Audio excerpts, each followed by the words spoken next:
അങ്ങനെ ലോക കണ്ടു. വാട്ട് എ മൂവി മാൻ.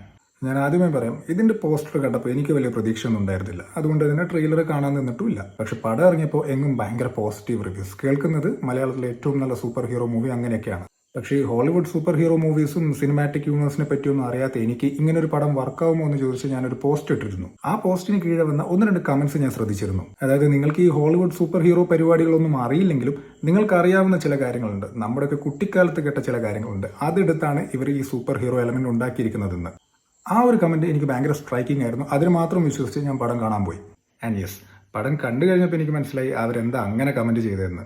അതായത് നിങ്ങളിൽ ഒരാൾക്ക് ഈ DC, മാർവൽ, കോമിക്സ് അങ്ങനെയുള്ള പരിപാടികളൊന്നും അറിയില്ലെങ്കിലും കുഴപ്പമില്ല, നമ്മുടെ കുറച്ച് സംഗതികളുണ്ടല്ലോ, നമ്മളൊക്കെ കുട്ടിക്കാലത്ത് കേട്ടിട്ടുള്ള ഒരു സംഗതികൾ, അതെടുത്താണ് ഇവർ ഇതിലെ സൂപ്പർ ഹീറോ എലമെന്റ് ഉണ്ടാക്കിയിരിക്കുന്നത്. അതുകൊണ്ട് ഒരിക്കലും ഈ ഹോളിവുഡ് കോമിക് അല്ലെങ്കിൽ ഹോളിവുഡ് സൂപ്പർ ഹീറോ സിനിമകൾ കണ്ടില്ലെങ്കിലും പ്രശ്നമില്ല, ഇത് നമുക്ക് 100% കണക്ട് ആവും. സിനിമയുടെ കഥയെപ്പറ്റി എന്ത് പറഞ്ഞാലും സ്പോയിലറാവും, സോ ഞാൻ അതിലേക്ക് കടക്കുന്നില്ല. പക്ഷെ മറ്റൊരു കാര്യം പറയാം, ഈ സിനിമ ഇറങ്ങിയ മുതൽ ഇതിന്റെ പ്രൊഡ്യൂസറായ ദുൽഖർ സൽമാനെ എല്ലാവരും ഭയങ്കരമായിട്ട് പറയുന്നുണ്ട്. ഇതിലെ ഹീറോയിനായിട്ടുള്ള കല്യാണി പ്രിയദർശൻ എല്ലാവരും നന്നായി അപ്രീഷിയേറ്റ് ചെയ്യുന്നുണ്ട്. ഈവൻ ചന്തു സലീം കുമാർ അവതരിപ്പിച്ച കഥാപാത്രത്തെയും ആളുകൾ അപ്രീഷിയേറ്റ് ചെയ്യുന്നുണ്ട്. പക്ഷേ ഇതിലെ നായകനായ നെസ്ലിനെ പറ്റി ആരും എന്തെങ്കിലും പറയുന്നതായോ ഒരു പോസ്റ്റ് ഇടുന്നതായോ കമന്റോ ഞാൻ കണ്ടിട്ടില്ല. അതുകൊണ്ട് തന്നെ പറയാം, നെസ്ലിൻ ഇതിൽ ഗംഭീരമായിരുന്നു.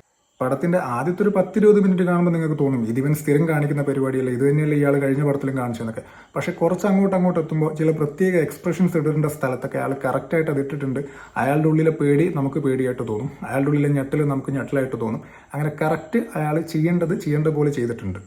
That's it. ഇനി ഇതിലെന്ത് കൂടുതൽ പറഞ്ഞാലും അത് സ്പോയിലറായി പോകും. പിന്നെ പടം കാണാൻ പോകുന്നവരോട് എനിക്ക് പറയാനുള്ള മറ്റൊരു കാര്യം എന്ന് പറയുന്നത്, ഇതിന്റെ തുടക്കത്തിലെ കുറച്ച് നേരം, അതായത് ഒരു 15-20 മിനിറ്റ് നിങ്ങൾ കാണുന്നത് ഈ ബാംഗ്ലൂർ, ബാച്ചിലർ റൂം, കള്ള്, കഞ്ചാവ് അങ്ങനെയുള്ള കുറച്ച് പരിപാടികളായിരിക്കും.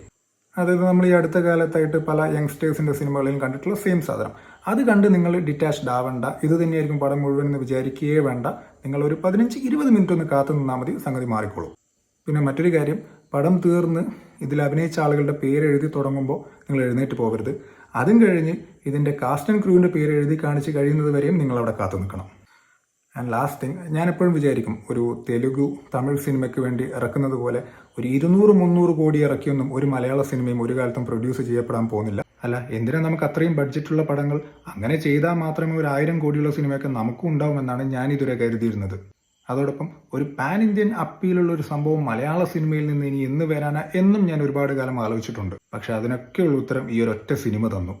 അതായത് ഒരു എക്സ്ട്രോർഡിനറി സിനിമ വരണമെങ്കിൽ അതിന് 200-300 കോടിയുടെ ബഡ്ജറ്റൊന്നും ആവശ്യമില്ല എന്നും, കണ്ടന്റ് വൈസ് പാൻ ഇന്ത്യനും വേണമെങ്കിൽ പാൻ വേൾഡ് വരെ പോകാനുള്ള സംഗതികളൊക്കെ മലയാളത്തിൽ നിന്നും വരാമെന്നും. So that's it. ഇത് മലയാള സിനിമയ്ക്ക് വരാൻ പോകുന്ന വലിയൊരു മാറ്റത്തിന്റെ ഒരു തുടക്കമാണ്. സോ ഈ ഒരു തുടക്കം നിങ്ങൾ തിയേറ്ററിൽ പോയി കണ്ടാൽ നിങ്ങൾക്ക് നഷ്ടമാവില്ല.